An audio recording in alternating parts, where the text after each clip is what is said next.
Bill, a little bit about the Boston Celtics of the 1968-69 season. Well, it's pretty much the same as we had last year, except that we lost Wayne Embry. Was one of the players that played a lot in the expansion. But other than that, it's essentially the same. We're still looking for a backup center, but pretty much the same teams we had last year. Has the expansion hurt some of the ball clubs in the NBA? Well, it's hurt us because we haven't been able to develop any young players the way that we normally do.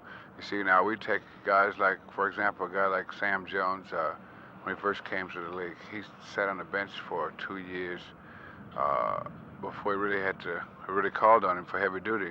And we like to do this with young players, and we haven't had a chance to develop any young players lately because the last 2 years we've lost our young players in the expansion. So maybe this year will be the first time we'll get to let the guys sit around and learn. How do you approach preseason games such as the one that will be played tonight? Well, we always try to be competitive. There are things that we're interested in. Primarily is conditioning and to see what the rookies, how they fit in with the veterans. You see, this will be the first time that we'll get a chance to see how they can fit in, the new guys.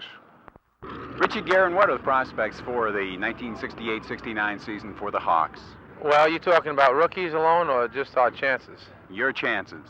Well, I think we got an excellent chance. Our division is a lot tougher this year with Chamberlain being traded to Los Angeles, but of course if you had to pick any team right now, you have to pick them. They look like the favorites in both divisions.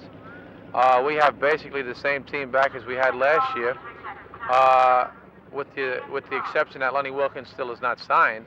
I think that'll be ironed out pretty soon. I'm looking forward to him signing and getting it worked out fast. But the rookies that we have have 3 rookies with us now. They still need a lot of work before you know what you can depend upon with them. Our number 1 pick is still in the service, Skip Harlicker from South Carolina. But the veterans are in good shape. We've had a couple of minor injuries, but I think we should have a good season. Well, the Atlanta Hawks don't have the great height that a lot of other teams in the NBA have. How much of a factor is this?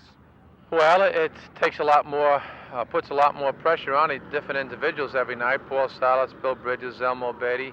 This is basically our front line, and Joe Corwell or Lou Hudson, who's 6'5". They give away some height, but they don't give away any speed or determination.